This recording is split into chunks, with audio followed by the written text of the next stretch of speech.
All right, guys, you got this. Let's go. Gun right, triple E. Close, let's go. On one, on one. Ready? Ready.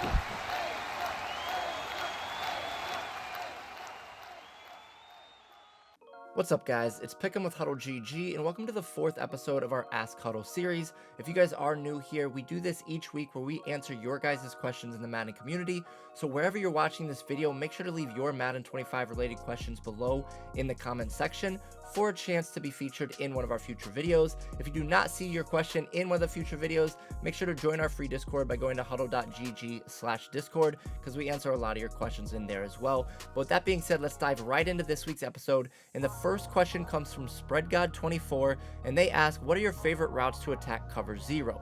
So what we're going to do first, we're going to talk about 2 routes that we like against off coverage cover zero. So again, they're not pressing. If they do press and shade over the top, these routes will work as well.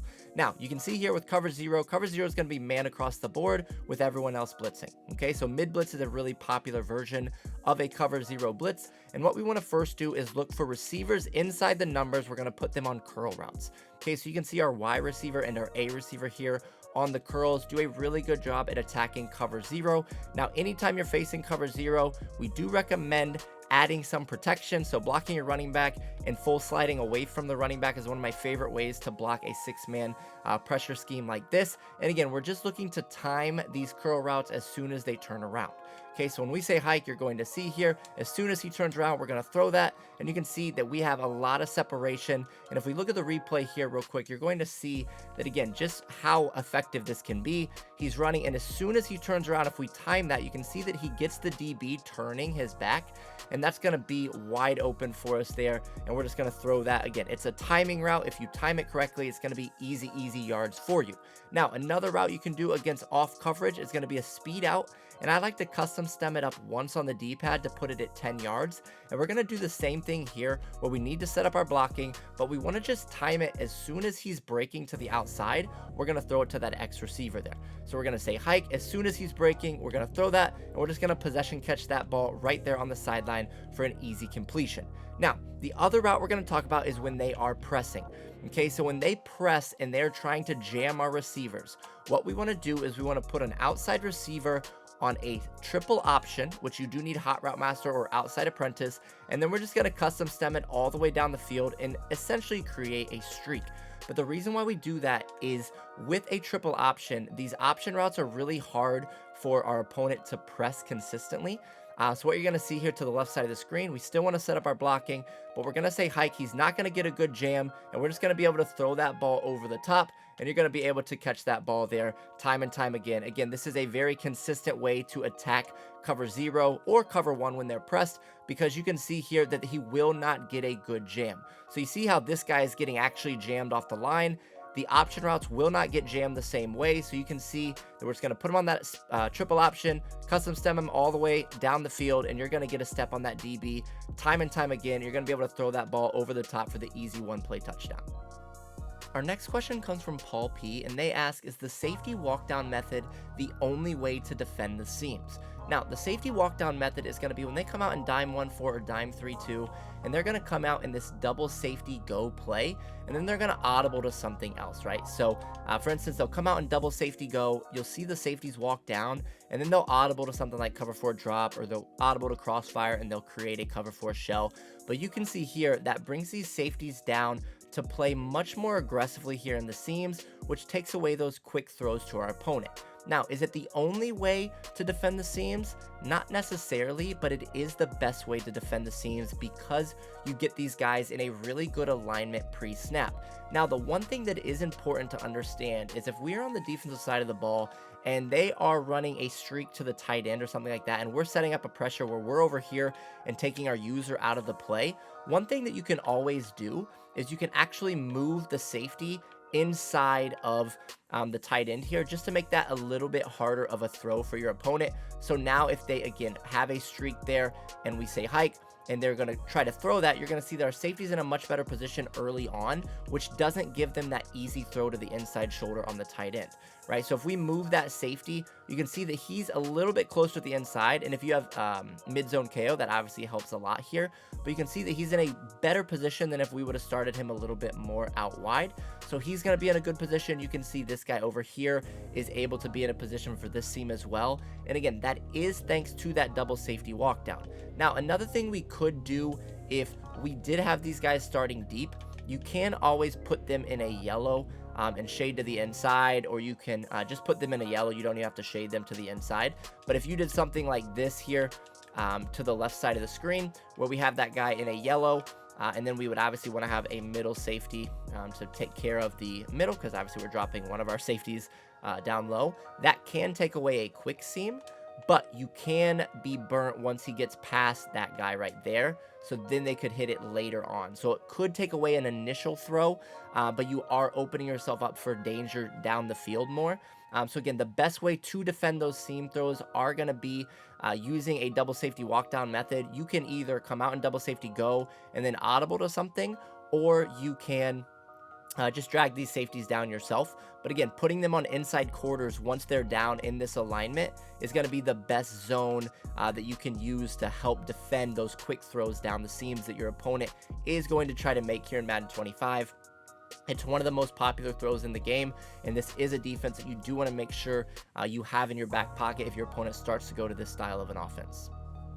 Our next question comes from No Reason Network, and they ask, what's the best way to stop the RPO Read Y Flat out of the trips nasty formation? This is a great question, one that we get a lot, and if you do not know the play he's talking about, it's this RPO read right here where the tight end goes to the flat with the two receivers blocking to the right side of the screen. Now, there are two very important things you need to understand when you're defending this play, but if you execute them properly, you're going to shut this down every single time. First thing I do want to recommend, though, is coming out in a formation on the defensive side of the ball that has a slot or a nickel cornerback, so something like nickel or dime, because that's who we want to defend the tight end to the flat there. Okay, now from there, the two things that we need to understand, the first is going to be who the read icon is. We got to make sure that our slot cornerback is not the read icon. Okay, so the read icon, you can see here from the offensive play art, is the guy with the R icon above his head. He is going to be the first defender outside of the tackle within 7 yards of the line of scrimmage. Okay, so you can see here, it's the R icon is going to be on that defensive end. If we move this guy to the inside of the tackle, it now moves that R icon to our slot cornerback. The reason why this is important is the R icon is never going to play the passing option of an RPO read. He is locked into playing either the quarterback or the running back. So first thing, just make sure that there is a defender in between the right tackle and your slot cornerback within 7 yards of the line of scrimmage to make sure that he is now the read key, which will free up our slot cornerback. The second thing that's very important is understanding who the second defender is in from the sideline. So if we look here to the right side of the screen, the outside corner here is going to be our first defender in from the sideline. This slot cornerback is going to be the second because he's the closest one to the sideline outside of this outside corner. The reason why this is important is number 11, that middle receiver, is going to target whoever the second defender is in from the sideline. So if we show blitz here and we play a hard flat to really play aggressively to the flat, if we do not move the alignment of our defense, it's not going to help us because 11 is going to target our slot corner in the hard flat, and we're going to be able to throw this tight end every single time for easy yardage. So the easy fix for this, all you need to do, I do like to show blitz and shade down just to play a little bit more aggressively, but you just need to move this safety out a couple of steps to make sure that he is now the second defender in from the sideline.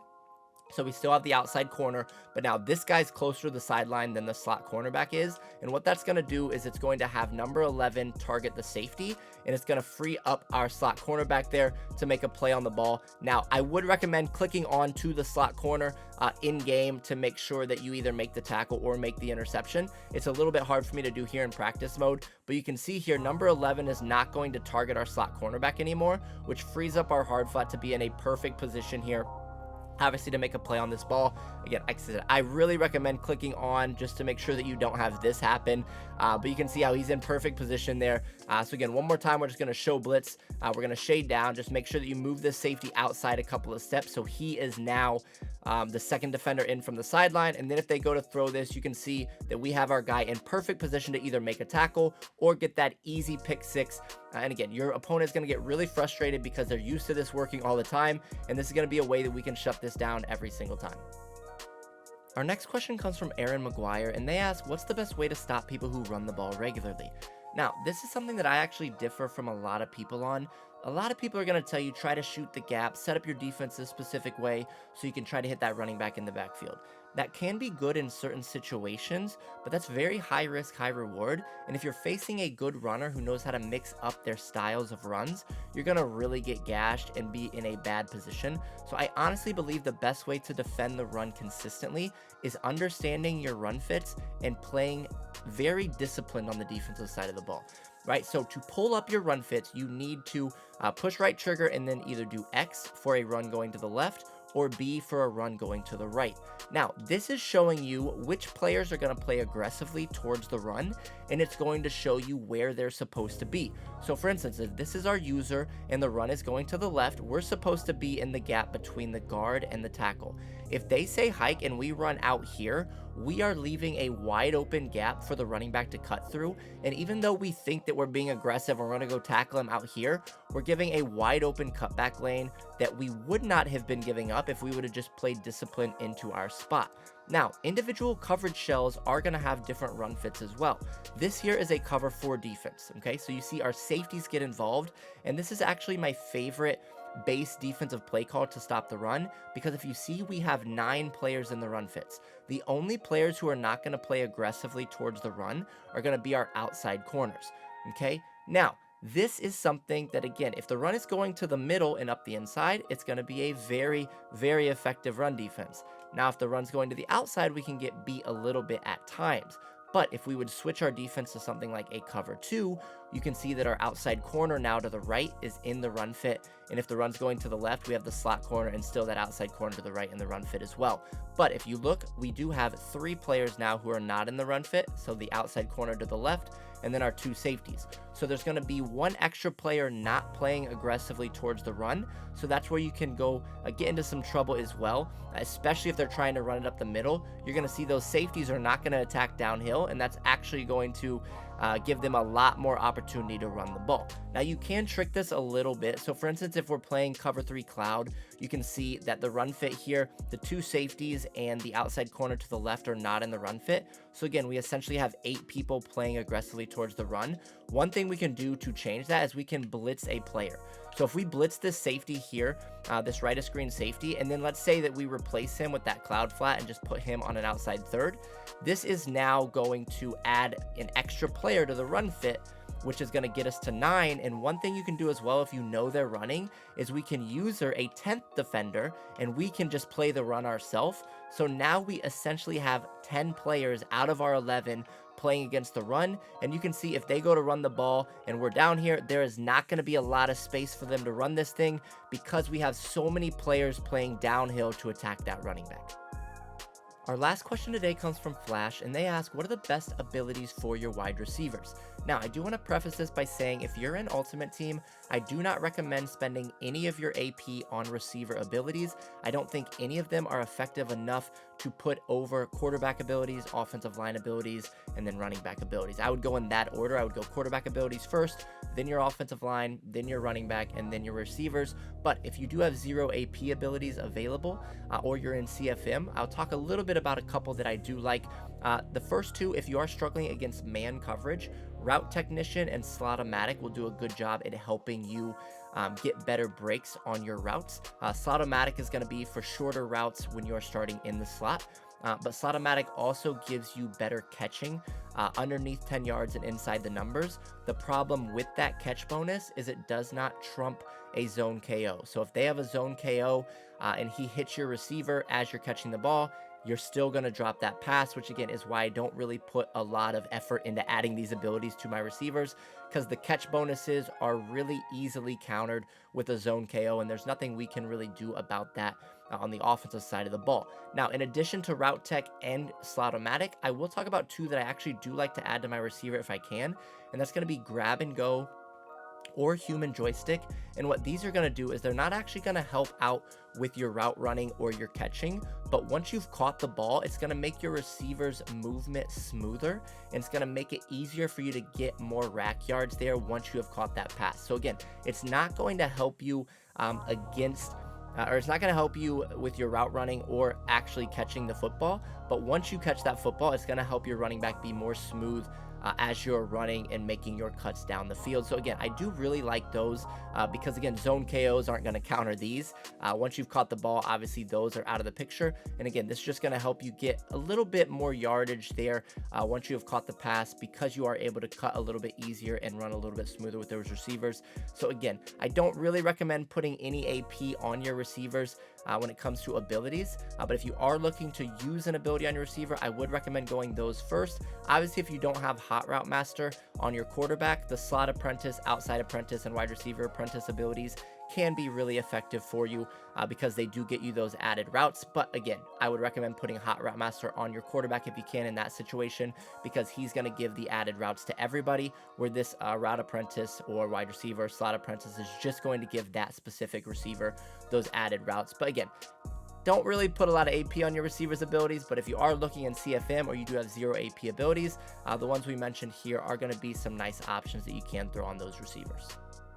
If you guys are looking to get even better at Madden 25, or you want your questions answered on our next episode of Ask Huddle, make sure to join our free Discord by going to huddle.gg/Discord. Have a great day.